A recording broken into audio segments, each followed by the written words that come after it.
Not for Broadcast came out on January 25th, 2022, to a relatively positive response, and then was promptly forgotten by everybody, which is a shame. The game's main struggle is that it's a live-action game, a genre of games that are often overlooked. But there was something about this one that had me picking it up, so let's talk about Not for Broadcast. In Not for Broadcast, you play Alex, a person stuck in the control room for the national nightly news. There you watch and manage the outgoing signal from the news station and choose what is shown and heard by the public. This means you will spend most of your time watching the live action sequences and making on-the-spot choices related to them, meaning the game stands or falls with its acting. And honestly, the acting is really good. What really carries the game is actually the newscast, which consists of Jeremy and Megan, who are the anchors, and Jenny, who is the floor manager. The trio managed to hook me into the story of their personal lives and the overarching story that's going on, the three giving nicely different perspectives on what's going on.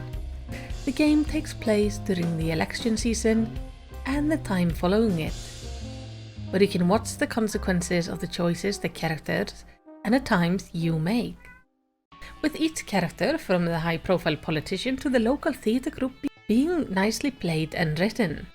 The story and the scenarios are usually quite silly, though the overarching narrative is quite serious, and overall it kept me really engaged throughout the playthrough, as I wanted to find out what would happen to the people I had slowly started to care for. As Alex, we watched these people not just during the broadcast, but also in the moments between, especially when the ads are running. We hear them talk and often bicker about the news, their personal lives, or the guests on the show. For most parts of the game, we are in the control room. Here we have our variety of buttons and some choices to make throughout each segment. There is a slight delay between the broadcast and the live segment, allowing you to react to what's happening on the screen. Your goal is to get the news out as accurately or inaccurately as you want, while also keeping up engagement of the rather fickle audience.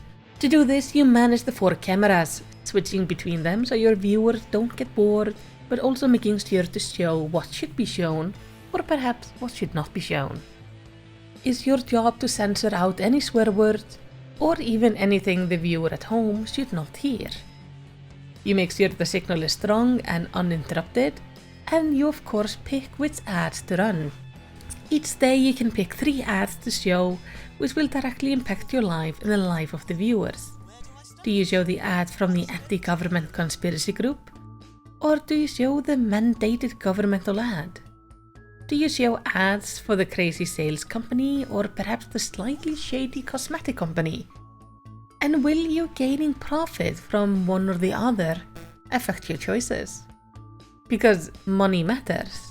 Outside your work, you are dealing with various choose-your-own-adventure-like cards related to your family, making choices that will have consequences down the line. And sometimes really surprising consequences. Outside the story, you can go and watch previous broadcasts and ads, allowing you to see the ads you did not pick, or hear what was happening on the screens you weren't showing. And while doing this, you can also fast forward or rewind the sequences, so you don't have to watch through the entire thing if you're just looking for a certain moment. Since release, Not for Broadcast has released few DLC, containing their own little stories, which have been quite nice. I found them to not be as strong as the main game, but still entertaining. And the final DLC will be coming out this year. I hope that if anything in this review caught your interest, that you give Not for Broadcast a chance. Be it for the full $25 price or just next time you spot it on discount. Because I think it's definitely worth playing, especially if you enjoy these choice-focused management games like Paper Please, or Booth, a dystopian adventure, or Don't Feed the Monkeys. While all of those games play quite differently, there is a certain overarching theme of them. And I think Not for Broadcast really fits that group of games. So for me, I absolutely loved it both on my first playthrough and on my second playthrough almost a year later. But what about you? Does this game sound interesting to you? Have you played it before, and then what did you think about it?